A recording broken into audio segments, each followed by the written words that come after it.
Lep pozdrav. Danes smo imeli prvo srečanje z predstavniki civilne družbe, tako kot smo napovedali že pred volitvami. To srečanje je v bistvu prvi korak k temu, da bomo plodno sodelovali zdaj vsa bodoča leta. Razlogov je več. Glavni razlog pa je, da vladne strukture v resnici potrebujejo aktivno civilno družbo. Ker je aktivna civilna družba tisti del, ki dopolnjuje vladne strukture. Zato, ker delajo na terenu, delajo med ljudmi, pomeni, da se ne samo zavedajo izzivov in težav, ampak jih lahko tudi zelo hitro, mimo dolgih procedur, tudi rešujejo in naslavljajo. In vsaka pametna vlada, takrat, ko dobi priložnost, da lahko dela s civilno družbo, bo to tudi izkoristila. In danes je bil prvi korak k temu, da skupaj začnemo naslavljati konkretne probleme. V resnici smo preko dela v državnem zboru nekatere korake že izpeljali, verjamem pa, da na podlagi dialoga, ki ga bomo zdaj vzpostavili, bo teh korakov samo še več in bo vodili k temu, da bomo v bistvu živeli vsi skupaj v boljši družbi, kjer bomo vsi skupaj bolj vključeni, predvsem bojo pa ljudje bolj povezani. Bi najprej vprašanje na temo civilne družbe, potem pa seveda tudi ostala, za katera vem, da ne bodo manjkali. Se pravi, kaj to konkretno pomeni? Boste nekako računali na to, da civilna družba tudi pripravi neke svoje predloge zakonov, ki bi potem... To civilna družba danes že celo počne, tudi na povabilo politike. Bolj pomembno kot sami zakoni so tudi ostali ukrepi. Ostali ukrepi so lahko včasih zelo življenjski, ko se pač ugotovi, da nek pravilnik, ki je globoko pod zakonskim radarjem, enostavno je neživljenjski in zaradi tega ljudje prihajajo v čisto življenjske stiske. Takih težav največkrat uradniki na ministrstvih ne zaznajo pravočasno, skupaj s civilno družbo jih bomo. To je en primer, kjer lahko zelo hitro skupaj naredimo pomembne korake za konkretne ljudi.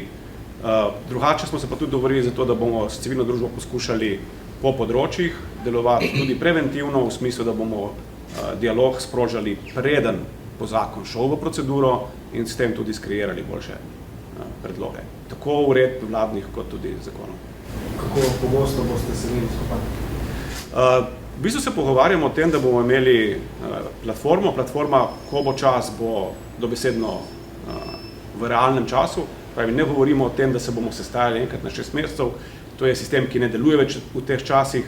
Verjamem, da se bomo srečali s civilno družbo vsaj še enkrat, že pred počitnicami, zato da postavimo sistem, kasneje bi pa to moralo potekati na nek način preko teh digitalnih orodij v sprotnem sodelovanju.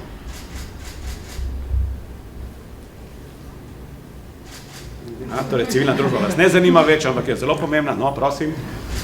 Torej, danes sestanek na temo draginje, glede prehrane, ali so na mizi že kakšni konkretni ukrepi oziroma kateri so tisti najverjetnejši?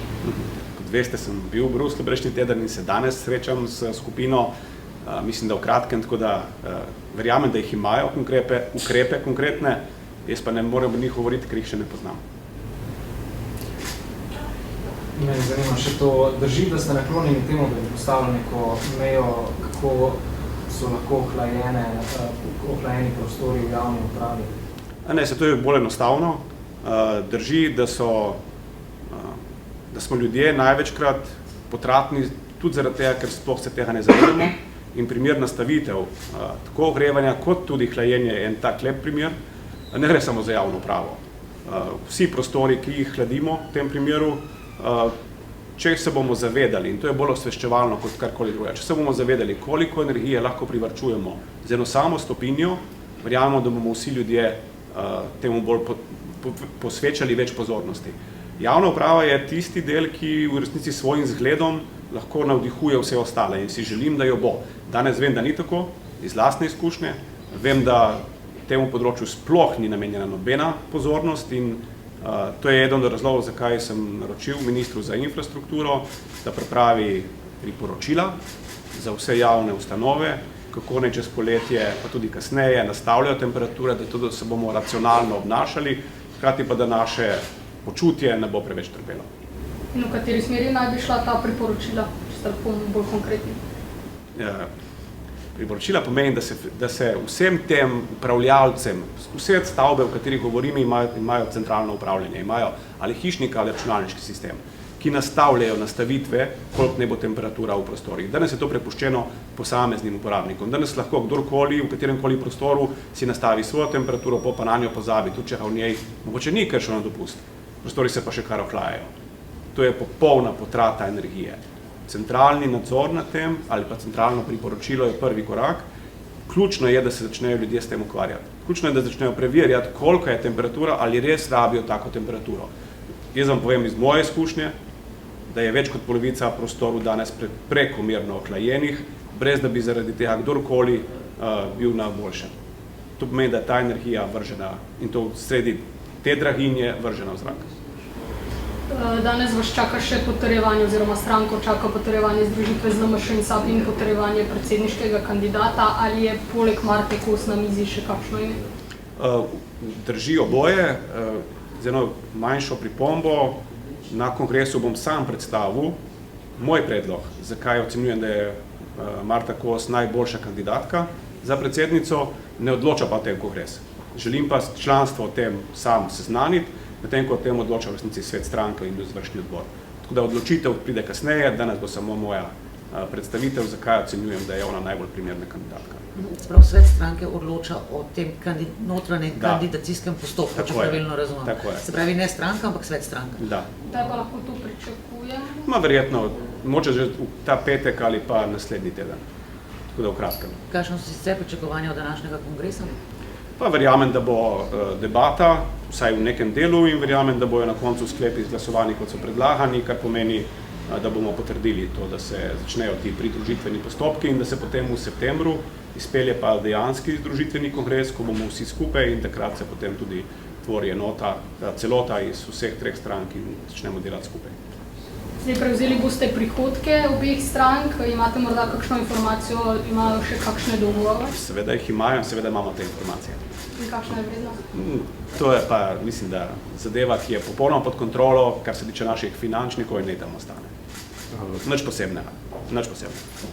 Sami ste omenili Bruselj, iz urada za komuniciranje vlade so pojasnili, da je vaša funkcija tako naporna, da zahteva prilagajanje zasebnega in javnega življenja in da boste še kdaj na takšne poti vzeli s seboj tudi družinske člane in pri tem so seveda tudi potrdili, da ste sami plačali vse stroške za njih.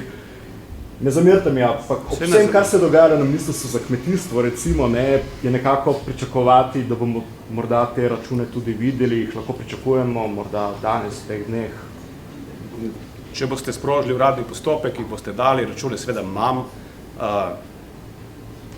vam bo začel na začetku. Meni se zdi popolnoma normalno, in to ni normalno samo v Sloveniji, ampak v celem svetu, da se o zasebnem življenju odloča človek sam.